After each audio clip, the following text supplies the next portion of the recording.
अगर आप भी लेना चाहते हैं देश दुनिया की तमाम जानकारी तो आज ही सब्सक्राइब करें हमारे चैनल को। साथ ही नीचे दिए बेल आइकन को जरूर दबाएं ताकि हर अपडेट आप तक पहुंच सके।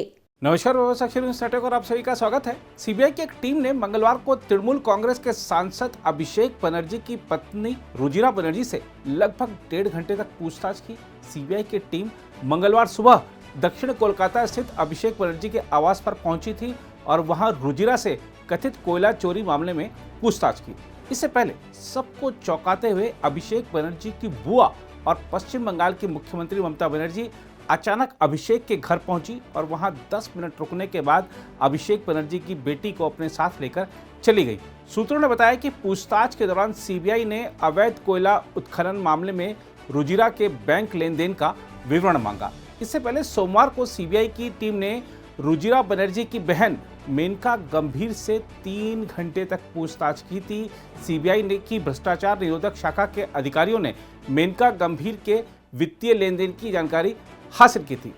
क्या है यह कोयला घोटाला? अगर इसकी बात करें तो पिछले साल 27 नवंबर को सीबीआई की कोलकाता एंटी करप्शन ब्रांच यानी एसीबी ने पश्चिम बंगाल के कुछ हिस्सों में ईस्टर्न कोलफील्ड्स लिमिटेड यानी ईसीएल के लीज होल्ड एरिया से कोयले के अवैध खनन और उठाव के संबंध में भ्रष्टाचार और आपराधिक विश्वासघात का मामला दर्ज किया था। ईसीएल सार्वजनिक क्षेत्र के उपक्रम कोल इंडिया लिमिटेड यानी सीआईएल की पूर्ण स्वामित्व वाली सहायक कंपनी है जो पश्चिम बंगाल और झारखंड में कोयला खनन का काम करती है। दरअसल ये मामला पिछले साल मई अगस्त से जुड़ा है, जब सतर्कता विभाग और ईसीएल टास्क फोर्स ने निरीक्षण के दौरान पाया था कि ईसीएल के पट्टे क्षेत्र में व्यापक रूप से अवैध कोयला खनन और उसकी ढुलाई हो रही है। टीम ने तब पाया था कि अवैध कोयला खनन में कई मशीनें लगी हैं और ढुलाई के लिए भी वहां बड़ी संख्या में गाड़ियां खड़ी हैं। टीम ने तब बड़े पैमाने पर कोयले की जब्ती की थी। उस इलाके में कई अवैध भार मापक मशीनें भी लगी हुई थी। इससे साफ पता चल रहा था कि अवैध खनन और कोयले ढुलाई का काम संगठित तौर पर संचालित हो रहा है। दरअसल पश्चिम बंगाल के आसनसोल से लेकर पुरुलिया और बांकुड़ा तक और झारखंड में धनबाद से लेकर रामगढ़ तक कोल पट्टी में कई ऐसी खदानें हैं जहां खनन कार्य बंद पड़ा हुआ है, लेकिन वहां माफिया अवैध खनन कार्य अब भी कर रहे हैं। नवंबर 2020 में सीबीआई ने इसी सिलसिले में ईसीएल के कई अधिकारियों, कर्मचारियों समेत रेलवे और सीआईएसएफ के अधिकारियों के खिलाफ केस दर्ज किया था। सीबीआई ने आरोप लगाया कि इन विभागों के अधिकारी और कर्मचारी मिलीभगत कर कोयले का अवैध खनन और चोरी कर रहे हैं। सीबीआई ने इस मामले में अनूप मांझी को सरगना बताया है। इनके अलावा ईसीएल के महाप्रबंधक अमित कुमार धर और जयेश चंद्र राय, ईसीएल के चीफ सिक्योरिटी इंस्पेक्टर तन्मय दास और एरिया सिक्योरिटी इंस्पेक्टर धनंजय राय तथा सुरक्षा प्रभारी देवाशीष मुखर्जी को भी सीबीआई ने नामजद किया है। इस मामले में केस दर्ज करने के अगले ही दिन सीबीआई ने 28 नवंबर 2020 को पश्चिम बंगाल में 45 जगहों पर छापे मारे थे। इनमें ममता बनर्जी के सांसद भतीजे अभिषेक बनर्जी के करीबी विनय मिश्रा के ठिकाने भी शामिल थे।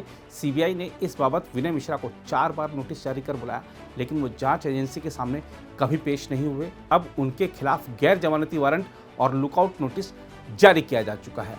शनिवार 20 फरवरी को सीबीआई ने बंगाल में 13 जगहों पर छापेमारी की थी। इसके बाद अभिषेक बनर्जी की पत्नी रुजिरा बनर्जी को समन भेजा गया। हालांकि सीबीआई द्वारा दर्ज केस में रुजिरा का नाम नहीं है। सीबीआई ने रुजिरा की बहन मेनका गंभीर को भी समन जारी कर पूछताछ की।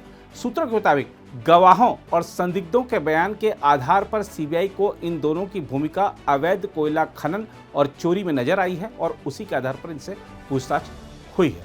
बहरहाल तृणमूल कांग्रेस चाहे केंद्र सरकार पर सीबीआई के दुरुपयोग का आरोप लगा रही है, वहीं भाजपा का कहना है कि यदि तृणमूल नेताओं ने कुछ गलत नहीं किया है तो फिर जांच एजेंसियों के समक्ष अपनी बात रखने में हिचक क्यों है।